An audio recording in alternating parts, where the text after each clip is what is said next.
तुम्हारा अन्नदाता, पग पग पर है संग तुम्हारे अन्नदाता। लहू किसानों का बन के पसीना सींचता है धरती का सीना। मेहनत का तेरी हक दिलवाने, नई तकनीक नई खोज बताने। पशुधन को गुणवान बनाना, पौध सुरक्षा को सिखलाना, खेती के सब गुर समझाने, भारत का सरताज बनाने। आठों पहर है संग तुम्हारे अन्नदाता, अन्नदाता। नमस्कार, मैं हूं कात्यायनी चतुर्वेदी और आप सभी दर्शकों का अन्नदाता कार्यक्रम में बहुत स्वागत करती हूं। हर रोज की तरह कार्यक्रम लेकर आई हुई हूं खेती बाड़ी से जुड़ी हुई बहुत सारी लाभकारी जानकारियां। तो चलिए फिर सबसे पहले देखते हैं क्या है विशेष आपके लिए आज के कार्यक्रम में। ब्रोकली से अधिक लाभ के लिए रोपाई के बाद फसल में जरूरी कार्य। पॉली हाउस में झरबेरा की खेती करके अच्छी आय कमा रहे एक किसान की सफल कहानी। गेहूं की फसल को हानि पहुंचाने वाले पीली गेरुई रोग का नियंत्रण।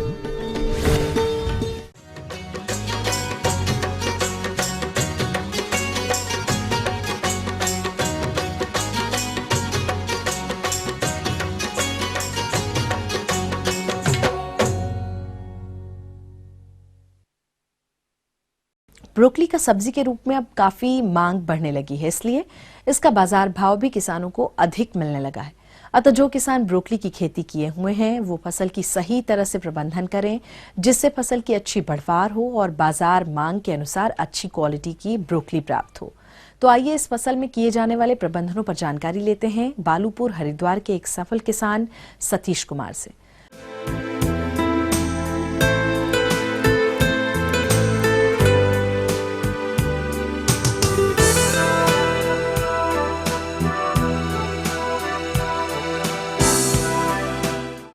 हमने पहली बार इस क्षेत्र में, जो कि ब्रोकली यहाँ पर नहीं होती थी, उसके उत्पादन के लिए हमने प्रयास किया और उस प्रयास में हम लोग सफल रहे। हमने ये बीज दिल्ली आदर्श ऑर्गेनिक के यहाँ से मंगाया और इसकी पौध हमने घर पर तैयार की। जब ये पौध 25-30 दिन की हो गई, हमने अपने खेत में बेड बनाया। उस बेड पर जैविक खाद डाला, जिसमें हमने गोबरी खाद की मात्रा अधिक थी। ट्राइकोडर्मा, बिवेरिया, कई अन्य खादें मिलाकर हमने बेड के ऊपर डाली और बेड बनाते हैं और उस पर जैविक खाद डालते हैं।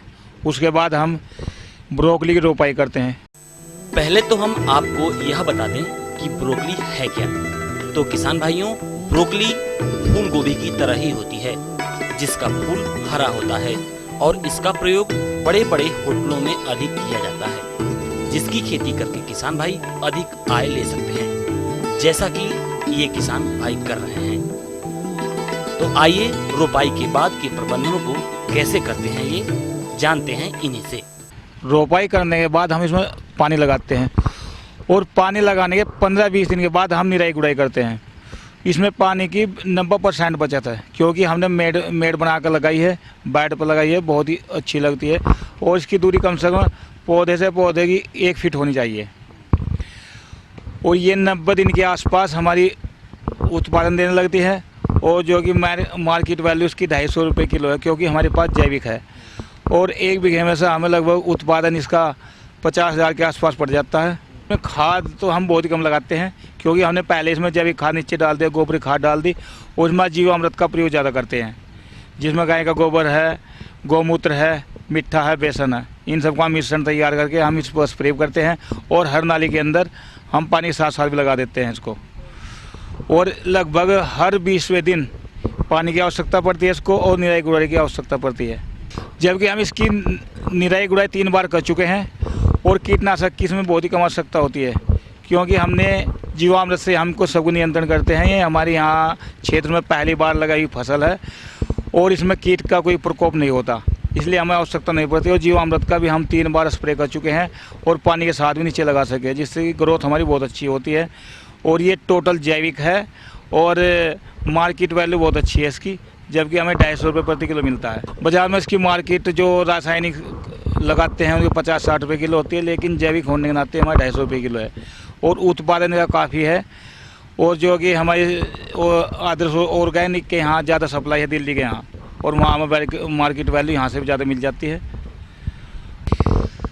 क्योंकि इसका एक फूल जो कि हरे रंग का होता है 1-1.5 किलो का होता है, एक पेड़ पे 1-1.5 किलो का आता है। और ये 1 बीघा में से हमें लगभग 40-50 हज़ार रुपये के आसपास उत्पादन मिलता है। हमारी लागत इसमें लगभग शून्य की लागत ही है, शून्य के बराबर है। 5,000 के आसपास हमारी लागत आती है, इसमें लागत बहुत कम है और उत्पादन बहुत अच्छा है, जबकि मजदूरी भी हमारी है, स्प्रे भी है, सब कुछ है। और हम इसमें ज़्यादा लागत नहीं लगाते हुए बहुत ही अच्छा मुनाफा। तो जैसा कि ये किसान जैविक विधि से ब्रोकली की फसल में किए जाने वाले प्रबंधनों पर अपने अनुभवों को बताया, अब आइए मिलते हैं एक विषय विशेषज्ञ डॉक्टर बलराज सिंह से, जो फसल में किए जाने वाले प्रबंधनों पर तकनीकी जानकारी दे रहे हैं। ब्रोकली गोभी वर्गीय फसलों में सबसे पौष्टिक सब्जी है। यह फूल गोभी से मिलती जुलती है तथा इसे सर्दी के मौसम में सफलतापूर्वक उगाया जा सकता है। ब्रोकली में खाने वाला भाग इसका शीर्ष होता है, जो हरा बैंगनी तथा सफेद रंग का बिना खिली पुष्प कलियों का गुच्छा होता है। ब्रोकली को सलाद, सूप, सूखी सब्जी, रायता, पकोड़ा, पराठा बनाकर तथा चिकन के साथ भी खाया जाता है। जहाँ तक इसके उपयोग की बात है, यह एंटी कैंसरस है। मधुमेह तथा हृदय रोग के मरीजों के लिए बहुत लाभप्रद है। इसमें protein, phosphorus, calcium, vitamin A तथा विटामिन सी भरपूर मात्रा में पाया जाता है। किसान भाइयों, ये जो फसल आप देख रहे हैं, इसकी नर्सरी हमने 15 अक्टूबर के करीब बोई थी और 15 नवंबर में इसकी रोपाई कर दी गई थी। इसका डिस्टेंस जो है 45 बाई 45 सेंटीमीटर रखा गया है। करीब करीब 20-25 दिन बाद पहली निराई गुड़ाई करते हैं और इसके करीब जो है 20-25 दिन बाद जो है दूसरी निराई गुड़ाई कर देते हैं। इतनी निराई खुरपी से निराई गुड़ाई की जाती है, जिससे कि इसकी जो है घास खत्म हो जाए और साथ में जो है इसमें जो है पोलराइजेशन हो जाए, इसकी जो है मतलब पोलापन मिट्टी में आ जाए। इसमें मिट्टी चढ़ाने की आवश्यकता नहीं होती है। किसान भाइयों, इसको लगाते हुए हमने जो है 200 से 250 कुंटल प्रति हेक्टर गोबर की खाद, 120 किलोग्राम नाइट्रोजन की आधी मात्रा, 80 किलो फास्फोरस तथा 60 किलो पोटास जो है प्रति हेक्टर बुवाई के समय डाला था। अब जो है इसमें तो 60 किलोग्राम प्रति हेक्टर की दर से पानी लगाने के बाद इसमें जो है नाइट्रोजन की मात्रा डाल दी जाएगी। सिंचाई 2-3 आवश्यकता अनुसार 2-3 सिंचाई की जाती है इसकी। पहली सिंचाई जो है रोपाई के एकदम बाद, दूसरी सिंचाई करीब 20-25 दिन के करीब जो है, और तीसरी सिंचाई भी जो है आपका 45 से 50 दिन के आसपास जो है तीसरी सिंचाई की जाती है। इसमें अच्छा फूल तैयार करने के लिए 5 ग्राम प्रति लीटर की दर से जो है बोरोन का छिड़काव किया जाता है जब फूल बनना शुरू हो जाए। किसान भाइयों, जब इसकी फ्लावरिंग की अवस्था होती है तो उस टाइम कीड़ों की समस्या आती है, गिनार वगैरह की समस्या आती है, जो फूल को खराब कर देती है। इसके नियंत्रण के लिए आप नीम ऑयल 5 ml प्रति लीटर की दर से प्रयोग कर सकते हैं। इससे खास तौर से खत्म हो जाती है। ये करीब जो है हमारी फसल जब इसके फूल करीब करीब जो है 8 से 10 सेंटीमीटर के हो जाते हैं, डायमीटर के हो जाते हैं, करीब करीब 500 ग्राम तक इसका वजन हो जाए तो इसकी फसल काटने के लिए तैयार हो जाती है। इसका मार्केट जो है बड़े शहरों में, 5 स्टार होटलों में, रेस्टोरेंट्स में, पर्यटन स्थलों में बहुत होता है, मांग बहुत रहती है इसकी। जी हाँ, तो ये थी कुछ उपयोगी जानकारियां। यहाँ एक बहुत छोटे से ब्रेक के लिए रुकते हैं, बहुत जल्द लौटेंगे। पॉली हाउस में झरबेरा की खेती करके अच्छी आय कमा रहे एक किसान की सफल कहानी।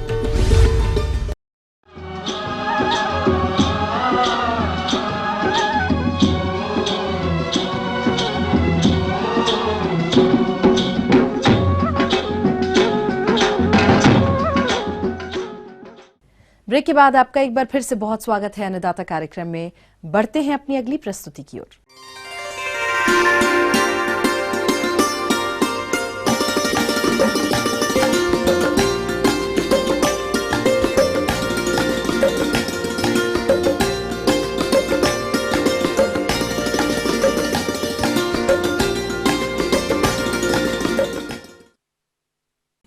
पॉली हाउस में झरबेरा की खेती आज के समय में अच्छी आय का जरिया बनता जा रहा है, जिसको देखते हुए प्रदेश के किसानों का रुझान इसकी तरफ काफी बढ़ रहा है।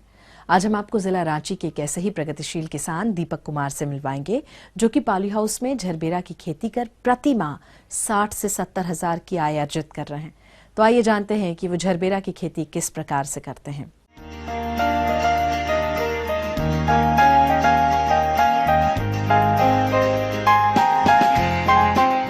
झारखंड राज्य के प्रगतिशील किसान दीपक कुमार पॉली हाउस में झरबेरा की खेती कर स्वयं तो अच्छी आय प्राप्त कर ही रहे हैं, साथ ही वहां बेरोजगार युवकों को भी रोजगार दे रहे हैं।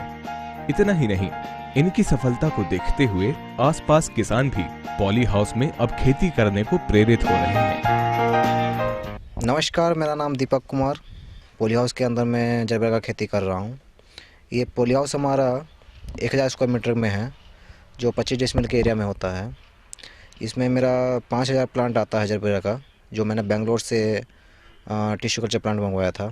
इसमें जो मैंने बेड बनाया है वो अपने थ्रू और अपने साथ में कुछ लेबर लेके बेड बनाया है, जिसका बेड का चौड़ाई 60 सेंटीमीटर, बेड का ऊंचाई 45 सेंटीमीटर, वो बेड का जो पथवे है बीच में चलने के लिए जाके हम फ्लावर हार्वेस्टिंग कर सकें, पत्ता निकाल सकें, वो मेरा है 40 सेंटीमीटर। इसमें मेरा ड्रिप सिस्टम लगा हुआ है, फोगर सिस्टम लगा हुआ है, कूलिंग पैड है, फैन पैड है, ताकि गर्मी के दिनों में हम ज़्यादा गर्मी पड़ता है तो उसमें हम टेम्परेचर मेंटेन कर सकें। इसके लिए जो टेम्परेचर हमको झरबेरा के लिए चाहिए वो दिन में जो है 24 से 28 डिग्री सेंटीग्रेड टेम्परेचर चाहिए, और नाइट में हमारा 18 से 20 डिग्री सेंटीग्रेड टेम्परेचर होना चाहिए। तो इसमें मैं आपको बता दूं कि झरबेरा की खेती हम जैसे करते हैं, तो हमने बेड बना दिया। बेड के बाद उसमें जो बीच में हमको कुछ मिक्स करना होता है, जैसे राइस हस्क, चावल का भूसी होता है, वर्मी कंपोस्ट और अन्य कुछ दीमक पाउडर और चीटी पाउडर, इसको हम यूज़ कर लेते हैं, बेड बना देते हैं। उसके बाद हम प्लांटेशन करते हैं। प्लांट से प्लांट की दूरी हमारी होती है 30 सेंटीमीटर, और जो बीच में हम एक जो 60 सेंटीमीटर का बेड है तो उसमें हम 2 रो लेंगे, तो हमारा जो रो से रो एक बेड पे डबल लाइन लेंगे, उसका जो दूरी है वो हमारा 35 सेंटीमीटर होता है। अभी आपने दीपक कुमार से सुना कि झरबेरा के फूल उत्पादन के लिए बेड तैयारी से लेकर पौधारोपण तक के कार्यों को करने के लिए कौन कौन सी तकनीकों का ध्यान देना पड़ता है। अब इनसे जानेंगे कि पॉली हाउस में खड़ी झरबेरा से अधिक और अच्छे फूल उत्पादन के लिए फसल का प्रबंधन कैसे करते हैं। ये हमारा 2014 में प्लांटेशन हुआ था, दिसंबर में। हम इस प्लांट का जो लाइफ साइकिल है वो हम 4 से 5 साल तक हम इसको प्रोडक्शन लेते हैं, और इन दिनों में इसको पूरा 1 साल हो चुका है। हमारा प्रोडक्शन प्लांटेशन करने के 3 महीने के बाद में प्रोडक्शन शुरू हो गया था। इसको आज 1 साल हो चुका है। इसमें हम कुछ फर्टिलाइज़र वगैरह यूज़ करते हैं, जैसे 19-19-19, 30-45, micro nutrients, chemical, calcium nitrate, boron और 1261 प्रोडक्शन बढ़ाने के लिए। जैसे हमारा 5000 प्लांट है तो हम डेली इसमें फर्टिलाइज़र यूज़ करते हैं। अगर ज़्यादा बेड हमारा गीला हो गया है तो हम उसको एक दिन छोड़ के, 2 दिन छोड़ के उसके बाद हम इसमें ड्रिप चला सकते हैं। इसमें गर्मी के दिनों में कुछ ज़्यादा ही माइट्स आता है, वाइट फ्लाई आता है, तो उसके लिए हम केमिकल यूज़ करते हैं, एसीफेट, रिजेंट, लेनेंट, ओमाइट, ये माइट्स के लिए हम यूज़ करते हैं। वाइट फ्लाई के लिए हम एसीफेट, रिजेंट, ये सब हम यूज़ करते हैं। लेपिडो यूज़ करते हैं। इंसेक्टिसाइड और फंजीसाइड, हम हफ्ते में फंजीसाइड का ड्रेंचिंग करते हैं प्लांट में, जो बाविस्टीन जैसे और डाइथेनम 45 हुआ, इसको हम ड्रेंचिंग करते हैं। हर महीने में हम 1 से 2 दफ़ा इसका रैकिंग करते हैं, ताकि जो मिट्टी है जो गीला होकर जम गया है उसमें थोड़ा सा हवा का होता रहे, हवा मिट्टी जो खुला हो जाता है। इससे क्या है कि हमारा प्रोडक्शन अच्छा निकलता है। और कभी कभी जैसे आपका पत्ता नहीं फेंक रहा है प्लांट, तो हम उसमें 19-19 का भी ड्रेंचिंग कर देते हैं, तो उसमें क्या है कि आपका नया पत्ता आने लगता है। किसान भाइयों, ये तो बात हुई फसल के प्रबंधन की। अब इस फसल से प्राप्त तैयार फूलों का बाजार में अच्छा भाव मिले, इसके लिए दीपक कुमार फूलों को तोड़ने के बाद इनका प्रबंधन किस प्रकार से करते हैं, जानते हैं उन्हीं से। एक दिन छोड़ के जो हम एक दिन फूल का हार्वेस्टिंग करते हैं, उसमें क्या है कि हमारा जब यहाँ से फूल टोटल हार्वेस्ट निकल के उसको तुरंत पानी में डाल देते हैं, ताकि वो नीचे जो हमारा स्टिक है उसके अंदर में हवा प्रवेश ना करे। अगर वो हार्वेस्ट करने के बाद में तुरंत पानी में नहीं डालेंगे तो उसमें हवा प्रवेश कर जाएगी, तो स्टिक जो है आपकी थोड़ा सा डाउन हो जाएगी। अगर उसमें हम उसको तुरंत हार्वेस्ट करके पानी में डाल देंगे, उसके बाद निकाल के उसको पैकिंग करेंगे, तो उसमें आपका स्टिक एकदम खड़ा रहेगा। वो जो है आपका 6 से 8-10 दिन तक वो आपका टिका रहेगा। इसमें क्या कि हम पैकिंग करते हैं। पैकिंग करने के लिए आपको एक पॉली बैग आता है और रबर आता है। हम जो मार्केट में जो मांगता है कि इसको हमको बंडल बना के हम इसको मार्केट भेजते हैं। एक बंडल में हमारे 10 पीस होते हैं फ्लावर के। पैकिंग करने के बाद फिर उसमें रबर लगा के उसका पूरा पैक करके, और नीचे से अगर स्टिक आपका कम बढ़ती हो रहा है तो उसको नीचे लेवल करके कट कर देते हैं। ज़्यादा स्टिक कट नहीं करना, ताकि आपका स्टिक जो है छोटा हो जाएगा, क्योंकि लंबा स्टिक का मार्केट में ज़्यादा डिमांड है।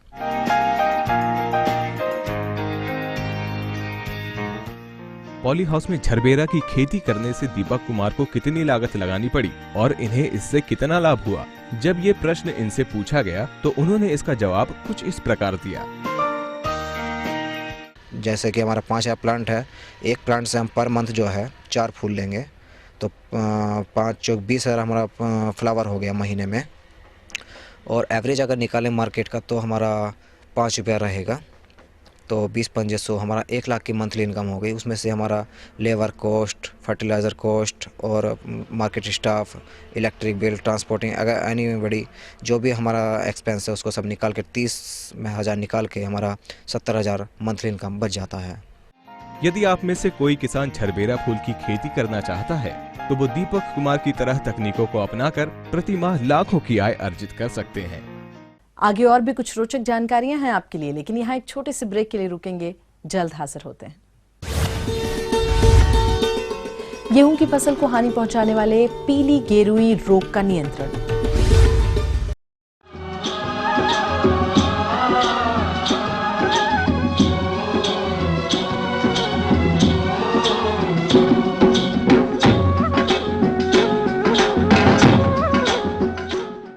ब्रेक के बाद आप सभी दर्शकों का एक बार फिर से बहुत स्वागत है और अब रुख करते हैं अपनी अगली कड़ी की ओर।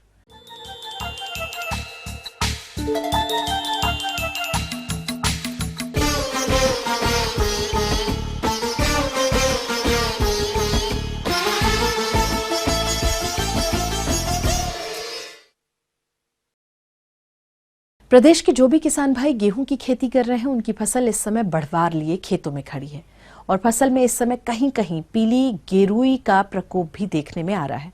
अतः गेहूं की फसल को गेरुई रोग से कैसे बचाएं जिससे कि अधिक उपज की प्राप्ति हो, तो आइए इस रोग के नियंत्रण के बारे में जानते हैं सरदार वल्लभ भाई पटेल कृषि विश्वविद्यालय मोदीपुरम मेरठ के डॉक्टर प्रशांत मिश्रा से।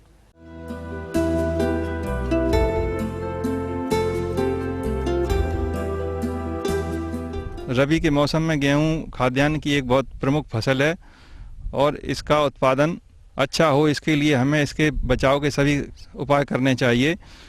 गेहूं में मुख्य रूप से पीला रस्ट और ब्राउन रस्ट तथा ब्लाइट रोग अत्यधिक लगते हैं। सबसे पहले मैं चर्चा करना चाहूँगा पीला रस्ट। गेहूं की फसल में लगने वाले हानिकारक रोगों में से एक है पीला गेरुई रोग। यह रोग गेहूं की फसल में 40 से 60 दिन की अवस्था में ज्यादा देखने को आता है। इस रोग के प्रकोप से गेहूं की फसल से मिलने वाले कुल उपज में 30 से 40% की कमी देखने को आती है। तो क्या है इस रोग की पहचान और कैसे बचाएंगे इस रोग से अपनी गेहूं की फसलों को, आइए जानते हैं। इस रोग में क्या होता है, पत्तियों के ऊपर पीले रंग का, हल्दी के जैसा पीले रंग का पाउडर बनता है। धीरे धीरे पहले तो ये पाउडर धारियों में बनता है, पत्ती के ऊपर धारियों में बनता है, फिर ये पूरे पत्ती पर फैल जाता है और पूरी पत्ती को बाद में झुलस जाती है, जिससे जो प्रकाश संश्लेषण की क्रिया है वो बाधित होती है और गेहूं के दाने बहुत छोटे या कतई नहीं बन पाते हैं। तो इसके बचाव के लिए हमें सबसे पहली बात तो रोगरोधी प्रजातियों का चयन करना चाहिए। यदि रोगरोधी प्रजातियों का चयन हम नहीं कर पाते हैं तो यदि गेहूं की समय से बुआई कर दी जाए, समय से मतलब नवंबर के प्रथम सप्ताह में अगर बुआई कर देते हैं तो इस रोग से बचाव हो जा सकता है। और यदि हम गेहूं की फसल को लेट सोइंग माने देर से बुआई करते हैं तो देर से बुआई वाली फसलों में हमें कवकनाशी रसायनों का प्रयोग करके इसको बचाना अवश्य चाहिए। जैसे ही फसल बाली निकलने की अवस्था में आती है उसी समय हमें कवकनाशी रसायन का प्रयोग करना चाहिए। इसमें हम डाइथेन या 78 यानी जिनेब नामक एक कवकनाशी का 0.25% का घोल का छिड़काव कर सकते हैं। तथा या दूसरा आता है टिल्ट प्रोपिकोनाजोल, प्रोपिकोनाजोल एक कवकनाशी है, इसका 1 मिलीलीटर प्रति लीटर पानी की दर से घोल बनाकर छिड़काव करने से पीला रस्ट रोग से हमें बचाव हो सकता है और तथा फसल का अच्छा उत्पादन लिया जा सकता है। गेहूं का दूसरा प्रमुख रोग है भूरा रस्ट या ब्राउन रस्ट। इसमें पत्ती के ऊपर ईंट के चूर्ण जैसा कत्थई या भूरे रंग का पाउडर बन जाता है तथा धीरे धीरे पूरी पत्ती झुलस जाती है। इस रोग का प्रकोप भी उसी समय फरवरी या मार्च के समय में होता है और इस रोग का प्रमुख रूप से जो बढ़ता है वो यदि फरवरी मार्च के समय बारिश हो जाती है और वातावरण में अधिक आर्द्रता रहती है तो ये रोग ज़्यादा तेज़ी से फैलते हैं। तो इस रोग से बचाव के लिए भी हमें रोगरोधी प्रजातियों का चयन करना चाहिए, कवकनाशी रसायनों का उचित प्रयोग करना चाहिए। कवकनाशी रसायन जो बताया आपको प्रोपिकोनाजोल या कार्बेंडाजिम, इनके 0.1% घोल का हमें छिड़काव करना चाहिए जिससे कि हम फसल को भूरे रस्ट रोग से बचा सकते हैं। गेहूँ की फसल के लिए जो समन्वित रोग नियंत्रण है उसमें सबसे पहले तो रोगरोधी प्रजाति का चयन करें, दूसरा समय से उसकी बुआई करें और तीसरा समय से बीजोपचार करके ही खेत में बोएं तथा फसल में कहीं 2-4 पौधों पर इसके लक्षण दिखाई देते हैं किसी रोग के तो उसी समय आवश्यकता अनुसार कवकनाशी का प्रयोग अवश्य करें।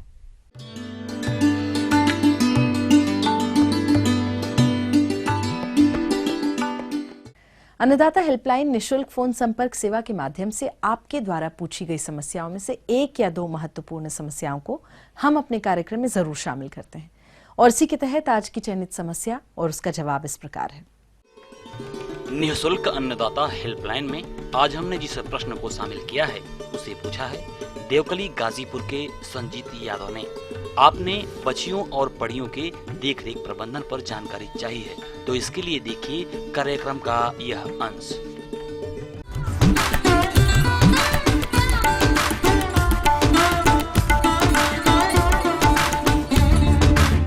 तो यदि नवजात बच्चियों पे अगर अच्छा ध्यान दिया जाए तो निश्चित रूप से ही इनसे हम अच्छी उत्पादकता ले सकते हैं।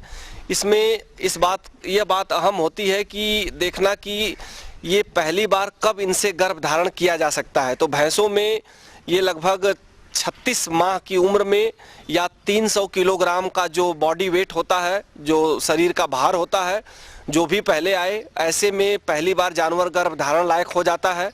और गायों में लगभग 28 से 30 माह की उम्र या लगभग 280 से 300 किलोग्राम का जो शरीर का भार है, अगर यह आ जाए तो जानवर गर्भधारण के योग्य हो जाता है। ऐसा करने के लिए आपको शुरुआती दौर पे इनके भी रखरखाव एवं आहार प्रबंधन पर विशेष रूप से ध्यान देना होगा। सबसे पहले पशुपालक भाई इस बात का विशेष रूप से ध्यान दें कि लगभग 6 माह की उम्र से 24 माह की उम्र तक इन बच्चियों को 1.5 से 2 किलोग्राम आहार प्रतिदिन आप दें, हरे चारा, सूखे और पानी के उपरांत। ऐसे में ब्यात के लिए जो शरीर भार है वो भी समय पे ग्रहण कर लेते हैं। और कभी कभी ऐसा देखा जाता है कि पशुपालक भाई दाने की मात्रा बहुत ज़्यादा बच्चियों को देने लगते हैं कि जल्दी वो गर्मी में आ जाए या जल्दी उनकी वृद्धि हो जाए। ये भी सही नहीं है, क्योंकि ज़्यादा दुबला होना या ज़्यादा फैट का डिपोजिशन हो जाना, ज़्यादा शरीर में मोटापा बढ़ जाना, दोनों ही आपकी बच्चियों के लिए घातक होता है। क्योंकि ज़्यादा मोटापा बढ़ जाने से, ज़्यादा फैट बढ़ जाने से जानवर समय से गर्मी में नहीं आएगा।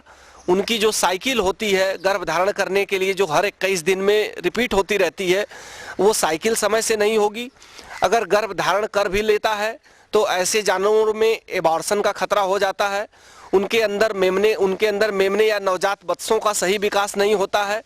तो इस बात को ध्यान में रखें कि अंडर फीडिंग, ओवर फीडिंग मतलब कम दाना देना या ज़्यादा दाना देना दोनों ही घातक होता है। इसलिए संतुलित आहार देना चाहिए, लगभग 1.5 से 2 किलोग्राम प्रथम 6 से 24 महीने तक। 24 महीने के बाद आप आधा किलो की मात्रा और बढ़ा सकते हैं, तब तक जब तक कि गर्भधारण योग्य आपका जानवर नहीं हो जाता है। जो एक अन्य बात ध्यान देने की है वो है जो खनिज पदार्थ होते हैं जैसे copper, phosphorus, selenium, vitamin E और विटामिन ए, इनका बहुत बड़ा रोल होता है गर्भ जो जननांग होते हैं उनके विकास में और सुचारू रूप से गर्भ धारण करने में। तो पशुपालक भाई इस बात का विशेष रूप से ध्यान दें कि अगर हरे चारे में, जैसा कि विदित है कि हरे चारे में विटामिन ए की प्रचुर मात्रा उपलब्ध होती है, अगर कभी सीजन का लीन पीरियड है, हरे चारे की उपलब्धता नहीं है, तो ऐसे में विटामिन ए का अतिरिक्त सोर्स आप अपने जानवर को मार्केट से दे सकते हैं। विटामिन ए के कई सारे जो प्रिपरेशन है बाजार में उपलब्ध हैं। विटामिन ए के नाम से, ई केयर सी के नाम से, इसमें विटामिन ई, ए और सिलेनियम तीनों ही रहते हैं। और खनिज पदार्थों का मिश्रण, जिनको मिनरल मिक्सचर कहते हैं, मिन मिक्स के नाम से बाजार में उपलब्ध है। अगर इसको आप अपने बच्चियों को देते हैं तो न केवल इनके जननांगों का विकास ही सुचारू रूप से होता है, बल्कि ये भविष्य में चल के अच्छी उत्पादकता वाले बनते हैं। ये खुद का रख रखाव है, ये पशुपालक भाई अपने स्तर पे कर सकते हैं। अगर ये रख रखाव रखे हैं तो लगभग 70% समस्या आपकी, जो कई बार शिकायतें रहती हैं कि जानवर समय से गर्मी पे नहीं आया या गर्मी में आया तो गर्भधारण नहीं हुआ, गर्भधारण हुआ तो गर्भधारण काल पूरा करने के पहले ही जो बत्स पल रहा था वो उसका एबॉर्शन हो गया। तो इस तरह की काफ़ी हद तक की समस्याओं पर आप खुद आहार प्रबंधन से निजात पा सकते हैं। और उसके बाद भी अगर इस तरह की समस्या विदित होती है तो आप अपने निकटस्थ पशु चिकित्सक से संपर्क करके उससे भी निजात पाया जा सकता है।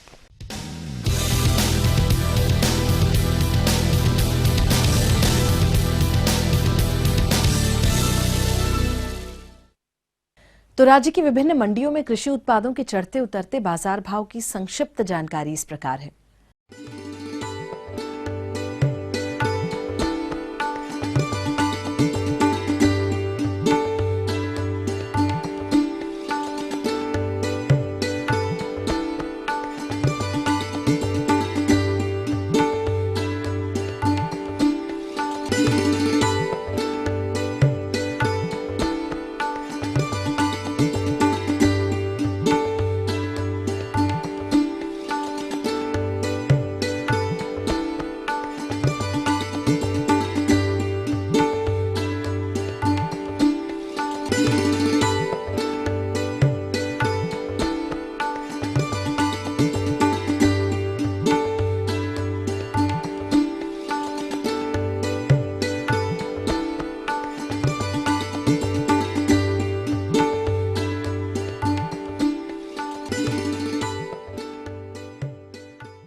हम ये उम्मीद करते हैं कि आज का कार्यक्रम आप सभी दर्शकों के लिए बेहद उपयोगी रहा होगा। किसान भाई और अन्नदाता आपकी सेवा के लिए संकल्परत है और कृषि संबंधित समस्या एवं सुझावों के लिए आप हमें इस पते पर संपर्क भी कर सकते हैं। हमारा पता है प्रोड्यूसर अन्नदाता, ETV Uttar Pradesh Uttarakhand, Ramoji film city Hyderabad 501512 और हमारा ईमेल एड्रेस भी लिख लीजिए annadatta.up@etv.co.in। और इसके अतिरिक्त आप हमें निःशुल्क हेल्पलाइन नंबर 180010845999 पर सोमवार से शनिवार सुबह 10 बजे से शाम 4 बजे के बीच में संपर्क भी कर सकते हैं। और चलिए अब देखते हैं कल दिखाए जाने वाले कार्यक्रम की मुख्य झलकियां। बावक गन्ने की कटाई के बाद पेड़ी फसल लेने के लिए जरूरी प्रबंध। चने की फसल को क्षति पहुंचाने वाले कीट और रोगों का नियंत्रण। तो फिलहाल अन्नदाता की पूरी टीम को दीजिए इजाजत। कल फिर इसी समय आपसे होगी मुलाकात कृषि संबंधित कुछ और महत्वपूर्ण रोचक जानकारियों के साथ। तब तक के लिए नमस्कार।